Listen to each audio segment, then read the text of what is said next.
Hello and welcome to episode 3 of the UNC Children's Hospital podcast, coming to you live from Chapel Hill in North Carolina. UNC Children's is a major referral center for children with complex conditions and consistently is recognized as one of America's best children's hospitals. And for more information on UNC Children's Hospital, please go to uncchildrens.org. Today's focus: how to keep your kids safe when temperatures drop, whether your children are playing outside or indoors. And our subject matter expert today is Dr. Priyanka Rao. Dr. Rao is an assistant professor of pediatrics with the UNC School of Medicine, and she practices in Chapel Hill and West Cary, North Carolina. Dr. Rao specializes in general pediatrics and primary care. She says she enjoys her job because she enjoys getting to know children and their families and establishing long-term relationships with them. She's passionate about family-centered care, preventative medicine, and advocacy for all children. So thank you so much for joining us today, Dr. Rao. As we're recording this, it's early February, so we are just smack dab in the middle of winter. There's so many directions we could take regarding winter safety, but let's start with the obvious: cold temperatures and bundling up. One of the things that you see on recommendations is talking about in cold weather, dressing in layers, saying that the rule of thumb for older babies and young children is to dress them in one more layer of clothing than an adult would wear in these same conditions. So what are your thoughts? Is dressing in layers the way to go with kids? Good morning. I completely agree that dressing in layers is the best way to help your kids enjoy time outside and keep them safe and warm. We love for kids to be outside no matter what the temperature is, and keeping them dressed in layers is a great way to make sure that they don't get too overheated or hot and sweaty, and then that sweat dries on their body and makes them even colder when they're outside. And also that you're protecting them from getting hypothermia or the body getting too cold because it's cold outside. So keeping those layers on, and one more layer than what you're wearing, is exactly what I like to think about. The other thing I think is so important is making sure that little heads have hats on them and little hands have mittens on them, and that feet definitely have socks and waterproof shoes, because those are the parts of the body that tend to get coldest first. Babies and children lose a lot of heat through their head, and so keeping a hat on is really protective. And then hands and feet, they're just the furthest part of the body from the heart, and so they tend to get the coldest quickest. And so keeping those areas covered can be a great way to have kids enjoy being outside, but keep them nice and warm. Yeah, I think you mentioned it, but hypothermia. What is hypothermia? And I mean, you hear that all the time, but I don't necessarily know that all of our listeners will be familiar with the technical terms and definitions. And what is hypothermia, and how can parents and their children avoid it? Yeah. So hypothermia is when your body temperature drops below the normal range because of the cold. And it can be really dangerous for anyone, but especially for children, because they often are having so much fun playing outside that they don't even recognize that their body has gotten cold. One of the first signs can be kids kind of start to shiver. And that is a sign actually that the body is trying to warm itself up. And so want you to be careful when your kids are outside and playing, and making sure you're watching them. Things that can be really helpful in terms of prevention is making sure that if the temperature is below like -15 Fahrenheit. So that's really, really cold, especially in North Carolina. I don't know that I've ever seen Yeah. a temperature that cold. Skin that's exposed could begin to get cold within just a few minutes. And so we really would advise in those severe temperatures that kids and adults, but that everyone kind of stay inside. Um, the other big thing is that those layers will help keep kids warm and dry. But if they do get wet, trying to get kids out of wet clothes as soon as possible. And I also think as a parent that setting some like reasonable time limits of the amount of time that you want your kid to be outside to prevent hypothermia can be really important. And so kind of thinking about like 20 to 30-minute intervals where you could definitely be outside for longer periods of time, but make sure that you're checking in on your kid at around that time. Make sure their hands are warm, make sure their feet are warm, and always be sure that wherever you are outside, that you have a good place to go inside for regular breaks so that you can get warmed up. And do you have to worry about, even though it's cold, hydrating? Because if kids are out playing and they are in lots of layers and they're getting all sweaty, is that an issue? Yeah, so that definitely can play in, not to hypothermia or the body temperature, but to dehydration, which would be another concern when you get kind of hot and sweaty like that. You're totally right. We think about that more in the summertime, when you're outside, the sun's beating down, but it can be an issue in the winter. And that's the other great thing about thinking about taking those little breaks and intervals is that make sure your kids get something to drink, maybe a little snack so that they can keep enjoying their time outside. Sort of along the same lines, I wanted to ask you just a little bit about frostbite. What is frostbite, and what signs should parents be on the lookout for regarding frostbite? Yeah. So frostbite is an injury that's caused basically by freezing of the skin and then the tissue underneath it. It most often happens to kind of like small and exposed body parts, which is why I kind of talked about keeping those fingers and toes protected. Um, when it happens, the skin first gets super duper cold, then it kind of goes numb, and then eventually can get kind of pale because the skin and then the tissue underneath it isn't getting blood flow or blood supply. Um, I think that if kids have gloves on and good socks and shoes, they are much less likely to get frostbite. But it is something, again, why I encourage everyone kind of stopping when they're playing outside so you can just check in and make sure uh, that those small and exposed areas of the body are staying nice and warm. Kids are at a little bit higher risk to frostbite than adults because their small bodies lose heat a little bit faster than adults do. And so it's important to really pay attention to that. It's also important to know that, like, when you are wearing wet clothes or when your skin has gotten wet. So like kids are out playing in the snow, your clothes get totally wet, your hands get wet, your mittens get Hmm. wet. Those can draw heat away from the body even faster and make it more likely for you to get frostbite. All right, and I guess in general, you probably don't see as much frostbite here in areas like North Carolina, but it could happen for sure. Definitely. I feel like the biggest risk in North Carolina is just that we have a lot of kind of like wet winter days where it's more like rainy and sludgy and less like snow. And so I think kids are more apt for it to be cold, but then they're still playing out in, puddles or whatever is kind of around. Right. Now let me totally jump subjects here, but within the same area. So one of the things we talked about was winter car seat safety. That was an area that you suggested we talk about. How does car seat safety vary from summer to winter? Yeah. So I think the biggest challenge for a parent is car seat safety in the wintertime. And that's because we actually really don't want your kids in those like thick, puffy layers and coats when they're in their car seat.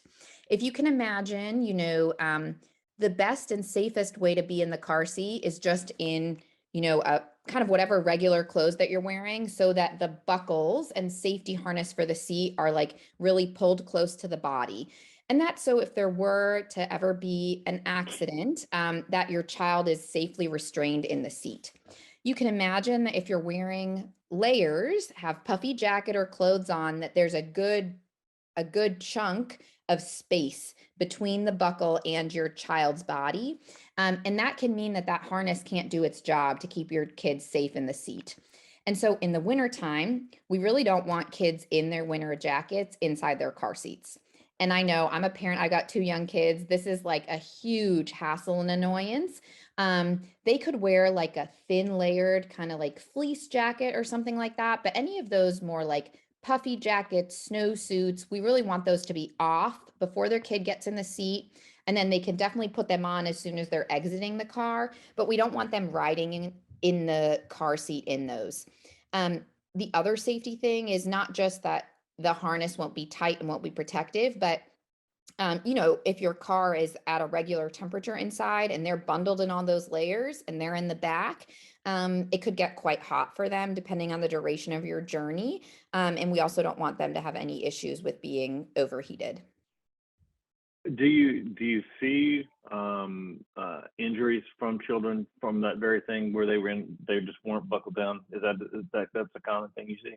It is, unfortunately.